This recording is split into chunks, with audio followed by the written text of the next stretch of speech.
Gilubong na karon lang hapon ang 11 sa mga namatay sa Sitio Laray, Barangay Binabag, Bugo City atol sa pagtayog sa magnitude 6.9 nga linog niadtong September 30 sa gabi. Fem, kumusta ang nagbangutang mga pamilya?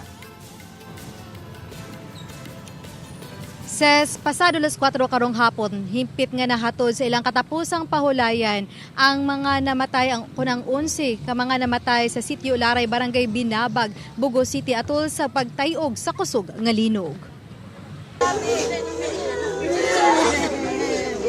Susamag diduyog ang kalangitan sa kasubo nga gibati sa mga nabiling pamilya sa mga namatay sa linog sa Barangay Binabag, Bugo City. Kay buntag pa lang halos way hunong na ang pag-uwan dinhi sa Bugo City. Hangtod na sa nalubong ang 11. Dayag ang grabing pagpangutan nga gibati sa mga kabanay sa diyang gisudong nila sa katapusang higayon ang mga namatay nga kabanay. Kining mag-brother-in-law nga si Neljon Tapang ug Ariel Kailan ang parehong nawad-an na sa ilang mga minahal sa kinabuhi. Pareho silang nagtrabaho isip construction worker sa lungsod sa Liloan sa diyang nahitabo ang trahedya.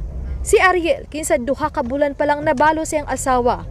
Ang mas nagbangutan kay ang nag-inusara nilang anak nga 2 anyos pa lang ang lakip sa namatay. Ang iyang anak, ang gipaatiman ni Joan Villamor, igsuon siyang asawa. Apan ang 2 anyos nga anak, dungan sa pagkamatay ni Joan. Humanadat ugan sila sa nidahiling dakong bato. Nagya pong kahuot sa dugan, ma'am. Wala na sila ang tulo. Blanco kag si plano, si plano so. Pagi plano, ma'am, kaya mura pa manggublang ko gulang utok. Sa kuwang bahin sa lisod kayo mawalag anak. Ya, maura po na usa mo. Ya, lisod sa gayo. Samtang kining mag-amahang Crisostomo sa Barangay Pulang Bato sa Bugo City ang igo na lang sa pagtan-aw sa ilang balay nga grabing naggusbat sa sud sa SMKR's village. Human nga nalubong na ni adtong Domingo ang asawa ni Jeffrey ug 2 ka anak nga babae, 12 ug 16 anyos. Siya og ang 13 anyos nga anak nga lalaki, mga survivor ang di nabuot pa nga mupuyo sa dapit. Makita na to ang pipila sa mga residente ang nibalik na sa nahinay nila nga pagpaningkamot panikay-sikay. Apan ato usab ning nahinabi kining mag-amahan nga Crisostomo. Kinsa nitugan nga dili na nila buot pang mupuyo dinhing dapita sa usa ka village dinhi sa Barangay Pulang Bato. Sir, ano gani sir, kumusta ka? Wala, di na lagi may mapuyo dire, ma'am. Kay sa kunsaon kay lisod kayo mag-ununa gyapon perminti gud. Si Jeffrey nga usa ka construction worker ang maglisod na sa pag-alsa-alsa. Human nga ang iyang walang kamot ang nabali. Hinungdan nga panawagan niya ang livelihood program. Ang mga kawani sa Dolly 7 kisa nang apod-apod sa 5,400 nga financial assistance sa tupad alang sa kapindos mil ka mga pamilyang namatyan o displaced workers sa Bugo City kaganiha. Ani pasalig og livelihood program alang sa mga nabiling pamilya sa mga nakalas.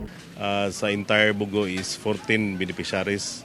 So aside sa tupad na cash assistance na binigyan natin sa kanila, mayroon tayong livelihood program doon sa mga namatayan. Samtang hinay-hinay na nga nakabalik sa normal ang pipila sa mga grabing napektuhan sa linog sa Northern Cebu. Dili parehas sa niaging semana hangtod na pag-weekend. Karon halos wala nay makita nga mga tao daplin sa daan nga nagdala og placard na nawagan og tabang. Sagad karon sa placards nga makita diha sa daplin sa daan mga pasalamat alang sa tabang ug sa paghatag og paglaom. Ang pamilya ni Catherine Priscilas ang balik na diha sa pagpaninda sugod pa niadtong Lunes. Ana sab sila baligang automated tubig machine. Human nga nabalik na sa normal ang supply sa kuryente ug tubig dinhi sa boundary sa Borbon ug Tabugon. Ay padako kay mo pasalamat pa mo kay kanang as in ang tabang bitaw sa kanang kuan gikan sa lain-laing klase sa kuan mga private sector, mga vlogger, grabe gyud.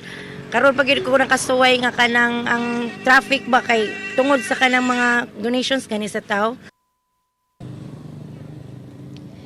Samtang tungod kay naguba gyud ang mga panimay ni adto mga biktima sa linog sa Sitio Laray sa Barangay Binabag dinhi sa Bugo City.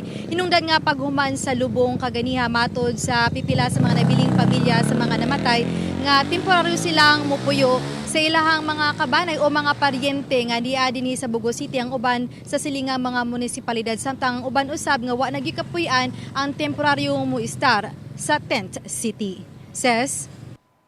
Dagang salamat, Femari Dumabo.